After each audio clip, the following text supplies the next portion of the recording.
बिहार एक बार फिर से चर्चा में है। वजह केवल एक है, बीपीएससी। जी हां, बीपीएससी 70वीं प्रारंभिक परीक्षा को लेकर चल रहा शिक्षा सत्याग्रह।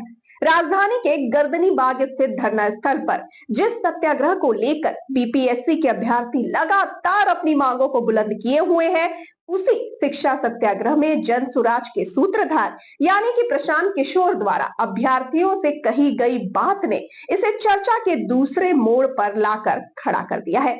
आइए आपको बताते हैं इस बारे में विस्तार से। इस शिक्षा सत्याग्रह में सियासत की एंट्री हो गई है। जी हाँ, बात यही नहीं रुकी। एक तरह से इस पूरे आंदोलन को हाईजैक भी कर लिया गया और इसमें कोई एक दल नहीं बल्कि बारी बारी से बिहार के सभी विपक्षी दल शामिल रहे। दरअसल इस पूरे शिक्षा सत्याग्रह की नींव जिस छात्र नेता ने रखी वही इससे अलग हो गया। बीपीएससी में कथित रूप से धांधली, नॉर्मलाइजेशन और अन्य बातों को लेकर सबसे पहले छात्र नेता दिलीप ने अपनी आवाज को उठाया। दिलीप की बातों का असर भी हुआ, छात्रों ने उसका साथ भी दिया, लेकिन दिलीप ने बाद में अपनी राह को जुदा कर लिया।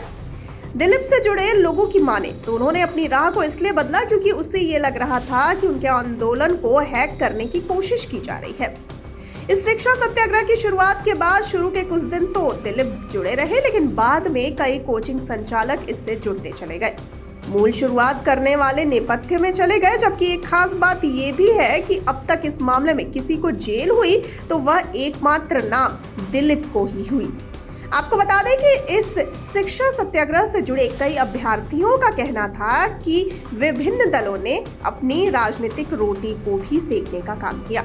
इन अभ्यर्थियों से मिलने के लिए नेता प्रतिपक्ष तेजस्वी यादव, सांसद पप्पू यादव, जनसुराज के कार्यकारी अध्यक्ष मनोज भारती और जनसुराज के सूत्रधार प्रशांत किशोर के अलावा राजद के भी कई नेता धरना स्थल पर गए थे।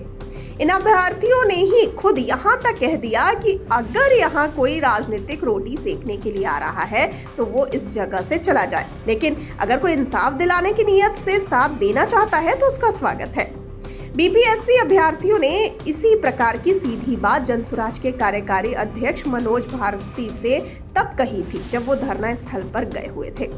इस शिक्षा सत्याग्रह को लेकर एक वीडियो भी तेजी से वायरल हुआ जिसमें जनसुराज के सूत्रधार प्रशांत किशोर देर रात धरना स्थल पर जाड़े में ओढ़े जाने वाले कंबल की फंडिंग की बात कह रहे हैं। हालांकि उनकी इस बात का मौके पर उपस्थित अभ्यर्थी पुरजोर तरीके से विरोध भी करते हुए दिखाई दिए। आपको बता दें कि प्रशांत किशोर यानी कि पीके जिस तरह की बातें करते हुए नजर आए हैं, उससे ये तो साफ है कि यह आंदोलन अब हाईजैक हो चुका है। आपका इस पर क्या कहना है? अपनी राय हमें बताइए कमेंट सेक्शन में। जाते जाते इस वाली वीडियो को कर दीजिए लाइक और शेयर और चैनल को सब्सक्राइब करना बिल्कुल ना भूलिए। मुझे दीजिए इजाजत, नमस्कार।